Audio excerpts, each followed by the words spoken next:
L'archevêque Abel de l'Église orthodoxe de Pologne célèbre au monastère de Lesna, monastère de l'Église russe hors frontières, Andronique. Simple courtoisie, incohérence ou cyprianisme? Commençons par l'exposé des faits. Ces faits remontent à juin 2022 et sont venus à notre connaissance assez récemment et de façon fortuite. Mais l'information était disponible sur Internet depuis juin 2022, aussi bien en russe qu'en polonais. Nous nous sommes basés sur ces sources pour essayer de reconstituer les faits. Commençons par présenter Abel de Lublin, le principal protagoniste. Il est donc archevêque orthodoxe de Lublin et de Chelm en Pologne. Dans le civil, son nom est Andrzej Popławski. Il relève de l'Église orthodoxe de Pologne, église autocéphale de l'orthodoxie mondiale, qui utilise certes l'ancien calendrier, mais participe au mouvement œcuménique. En effet, depuis 1961, elle est membre du Conseil œcuménique des Églises, ou COE. On peut voir sur la page de la dite association la preuve de cette appartenance. Au besoin, n'hésitez pas à arrêter la vidéo pour voir la capture d'écran. L'archevêque Abel a lui-même participé à des événements œcuméniques. Il est ainsi coprésident du comité bilatéral catholique orthodoxe en Pologne. Voici d'ailleurs une capture d'écran qui le prouve. Et il est également actif au sein du Conseil œcuménique des Églises. À titre d'exemple, en 2019, le compte-rendu du Conseil œcuménique des Églises nous apprend, en anglais, n'hésitez pas à nouveau à arrêter la vidéo pour voir la capture d'écran. La réunion s'est terminée avec une prière commune conduite par l'archevêque Abel de l'Église orthodoxe de Pologne et l'évêque Andrzej Maliki de l'Église évangélique et méthodiste.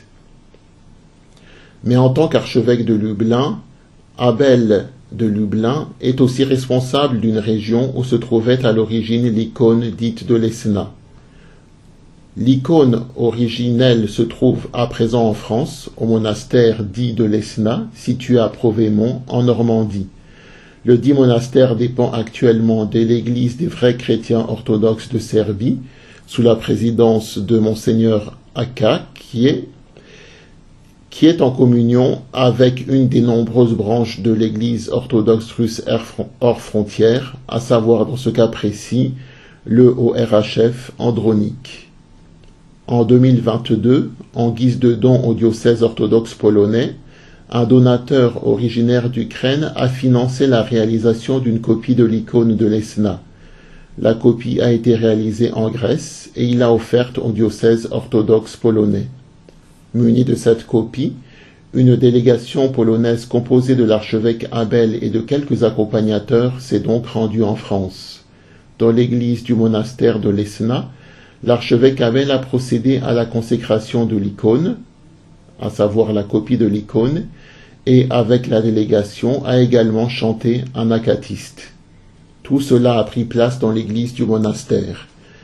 Tel est le récit du voyage que l'on peut trouver sur le site du diocèse polonais. Il est corroboré par les photos présentes sur ce même site. Nous pouvons ainsi voir le métropolite Abel célébrant un office, le métropolite Abel bénissant la copie de l'icône. Ceci est également confirmé par les quelques extraits d'une vidéo en russe publiée sur la chaîne YouTube TV Soyouz dans cette émission.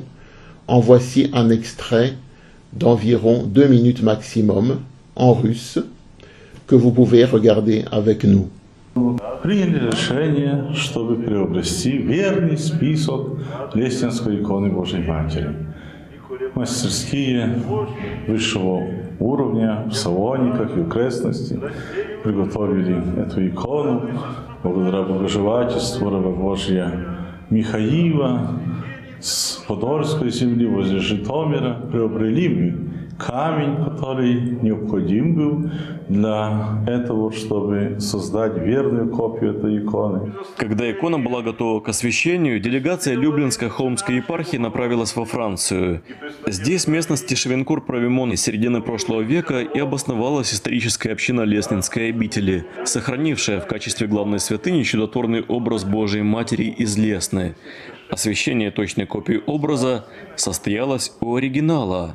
Мы совершили акафист молебный, мы осветили эту икону, приложили к чудотворной, целительной иконе эту святыню и привезли в Бучинский монастырь для первого священия людей, чтобы ознакомить больше с этим великим сокровищем духовным этой нашей.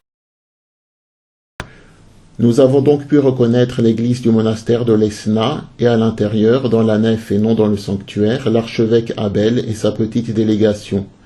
On voit l'archevêque Abel célébrer un office, bénir la copie de l'icône et expliquer également qu'ils ont célébré un akatiste. De façon cocasse, on remarque que ni la chaîne YouTube TV Soyouz, ni le compte-rendu de la visite que l'on trouve sur le site du diocèse polonais n'indique que le monastère de l'Esna n'est pas en communion avec l'Église orthodoxe de Pologne. Un voile pudique est jeté sur cette question. Par la suite, la délégation polonaise a déjeuné au monastère. Ensuite, elle a poursuivi sa visite en France et rencontré Monseigneur Jean de Dubna, qui est à la tête de l'archevêché des églises orthodoxes de tradition russe en Europe occidentale, qui dépend actuellement du patriarcat de Moscou. Pour faire plus simple, à la tête de la rue Daru. Voici d'ailleurs une image de cette rencontre rue Daru. Il faut apporter une clarification aux faits avant de continuer, et ce, afin d'éviter tout malentendu. Il n'y a pas eu à notre connaissance de prière commune entre la délégation polonaise et les membres du monastère. Les personnes attentives et aux yeux affûtés ont pu se rendre compte dans la vidéo publiée par la chaîne TV Soyouz et montrant un extrait de l'office célébré par la délégation polonaise de la présence en arrière-plan de 2 membres de l'ERHF Andronik, vraie église orthodoxe serbe, qui étaient présents dans l'église. Voici d'ailleurs la capture d'écran. Ils semblent présents davantage en tant que surveillants de l'église qu'en tant que participants à l'office, et semblent d'ailleurs occupés à échanger entre eux. À notre sens, l'accusation de prière commune ne peut donc être formulée dans ce cas précis. Néanmoins, cet événement n'est-il pas problématique? Étudions-le. De notre point de vue, certains aspects ne sont pas problématiques alors que d'autres le sont. Voici les aspects non problématiques. Recevoir des visiteurs de l'orthodoxie mondiale et également déjeuner avec ces mêmes visiteurs. En effet, il est courant pour les églises et monastères de recevoir de nombreuses visites de personnes de divers horizons et d'échanger, de boire un café, un thé, de manger avec eux. D'autres aspects sont en revanche bien plus problématiques. Devait-on autoriser la délégation polonaise à procéder à la bénédiction de la copie de l'icône dans l'église et à célébrer un akatiste dans l'église? À cela, nous répondons par la négative, car les personnes hors de l'église orthodoxe, et nous rappelons qu'à moins d'être cyprianiste ou crypto-cyprianiste, l'orthodoxie mondiale est en situation d'hérésie et hors de l'église, nous disons donc que les personnes hors de l'église peuvent certes accéder aux églises orthodoxes, par exemple pour y vénérer des icônes ou des reliques, mais ne peuvent y célébrer leurs offices. Nous sommes en fait dans une situation similaire à l'épisode que nous relations précédemment, qui survint en 1979 à Jordanville, quand une délégation copte fut autorisée par l'archevêque Averki à célébrer un office dans l'église basse du monastère de Jordanville. Le métropolite Philaret demanda à ce que les prières prévues pour une église profanée par les hérétiques soient lues avant que le culte orthodoxe ne puisse reprendre dans cette église. N'hésitez pas à consulter notre vidéo à ce sujet. Ce même métropolite Philaret évoqua notamment le canon 45 des saints apôtres, lequel énonce « L'évêque, le prêtre ou le diacre qui ne fait que prier avec des hérétiques doit être excommunié. mais s'il leur a permis d'exercer leur fonction de clerc, qu'ils soient déposés. Concernant le premier point, la bénédiction de la copie d'une icône est un acte qui ne peut être effectué que par un prêtre ou un évêque. On a donc en l'espèce permis à un clerc de l'orthodoxie mondiale d'agir en tant que clerc en bénissant une icône, ce qui contrevient au canon 45 des saints apôtres, et ce de surcroît dans une église orthodoxe. Concernant le deuxième point, à savoir autoriser la célébration d'un acatiste dans une église, nous pensons que cela est également problématique. Qu'un fidèle non orthodoxe vienne vénérer en silence une icône ou des reliques dans une église orthodoxe est une chose, qu'un évêque non orthodoxe vienne célébrer et présider un office à la tête d'une délégation en est une autre. À notre sens, tout ceci est donc problématique et il aurait fallu procéder comme dans l'affaire copte, à savoir, à minima, dire les prières prévues pour une église profanée par des hérétiques. À ce sujet, nous ignorons quelles furent les suites de cet office polonais dans les juridictions concernées, à savoir le ORHF Andronique ou encore l'Église des vrais chrétiens orthodoxes de Serbie. Nous ignorons aussi quelles sont les opinions des évêques à ce sujet, si les évêques avaient autorisé cet office ou pas. Nous avons essayé d'avoir quelques renseignements à ce sujet en interrogeant directement quelques-uns des évêques concernés, sans succès. Cet épisode nous inspire aussi d'autres réflexions et conclusions. La première conclusion est de dire que tous les vrais chrétiens orthodoxes ne sont pas identiques.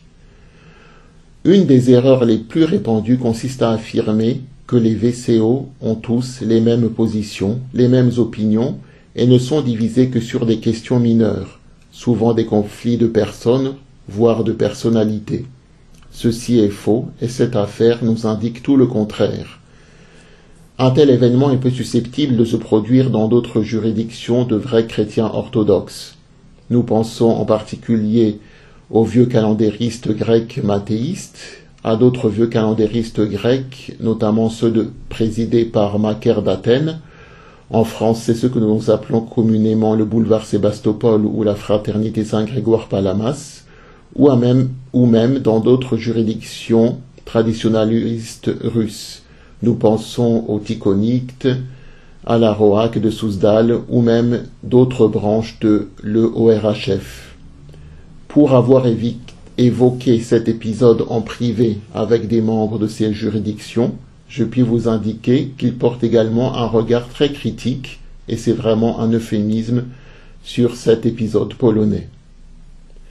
À titre personnel, nous ne pouvons qu'inciter toutes les personnes intéressées par le monde des vrais chrétiens orthodoxes à faire un travail sérieux d'investigation, de recherche, ce qui passe par la lecture de documents, si possible originaux. C'est ce qui vous donnera une meilleure compréhension de ce monde. Le fait que toutes les juridictions traditionnalistes n'aient pas la même attitude à l'égard de l'orthodoxie mondiale est donc une réalité. Certains considèrent que l'orthodoxie dite officielle est hors de l'Église et agissent donc en conséquence en respectant les interdictions canoniques dans les relations avec les hérétiques. En somme, elles font preuve de davantage de cohérence. Et on peut donc reprocher, dans ce cas précis, au VCO serbe et à l'EORHF andronique de faire preuve d'incohérence. Sur le site des VCO serbes, dont dépend le monastère, on lit la condamnation suivante contre l'œcuménisme, en anglais, contenue dans leur profession de foi rédigée le 24 octobre 2013. Vous pouvez arrêter la vidéo pour lire le texte en anglais, et nous allons lire en parallèle la traduction française. Voici la traduction. Avec la chute du monde protestant dans un nombre croissant de sectes, la foi en l'existence de l'Église une a été si gravement ébranlée que tous témoignent que l'Église une n'existe plus, du moins sous une forme visible, et qu'elle doit donc être reconstruite par un processus de dialogue et de compromis entre diverses hérésies et sectes. Ce processus, connu sous le nom de mouvement œcuménique, a englobé toutes les églises orthodoxes locales à travers leur appartenance à l'organisation œcuméniste dominante, le Conseil œcuménique des Églises. Elles ont renoncé à leur croyance que l'Église une, sainte, catholique et apostolique était, est et sera toujours rien d'autre que l'Église orthodoxe, c'est-à-dire l'Église qui confesse la foi des apôtres et des pères, demeurée inchangée depuis le début de l'ère chrétienne. À partir de 1980, l'Église orthodoxe officielle est même entrée dans un œcuménisme extrême, reconnaissant la possibilité du salut non seulement en dehors de l'Église orthodoxe, mais même dans des religions non chrétiennes. Le Saint-Synode de l'Église orthodoxe russe hors frontières, sous la direction de Saint Philaret de New York, en 1983, a anathématisé l'œcuménisme, les œcuménistes, ceux qui sont en communion avec eux, ceux qui les aident ou ceux qui défendent leur hérésie de l'œcuménisme. L'Église orthodoxe serbe véritable se joint à cette décision et proclame un anathème contre l'œcuménisme et les œcuménistes. Fin de citation.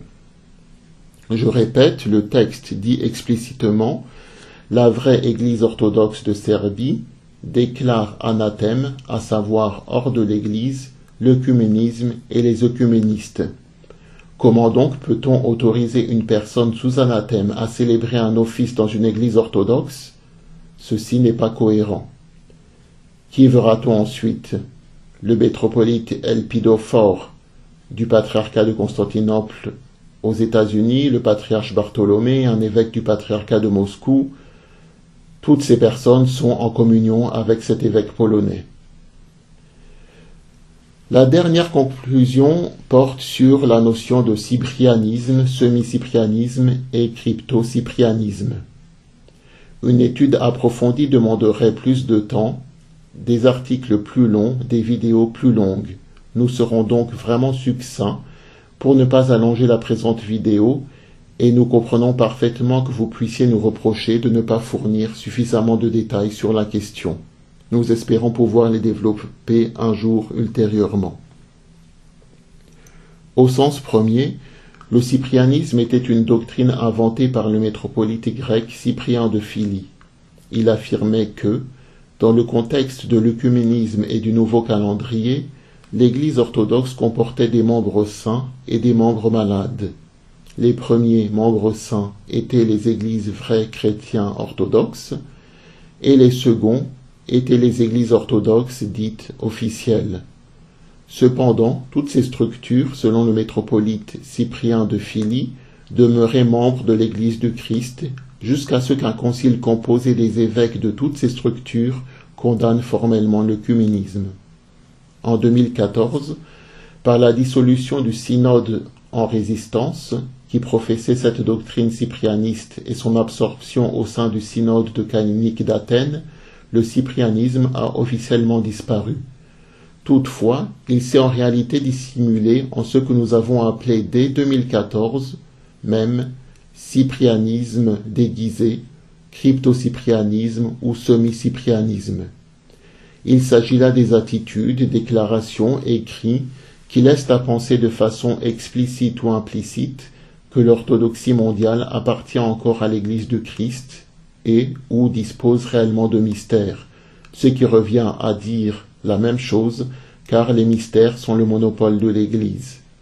En l'espèce, en permettant à une personne en théorie sous anathème, selon les propres écrits de l'Église des VCO-serbes, d'agir comme un clerc, de surcroît dans une Église orthodoxe, chose condamnée par le canon 45 des saints apôtres, on alimente une forme de cyprianisme et la confusion ecclésiologique.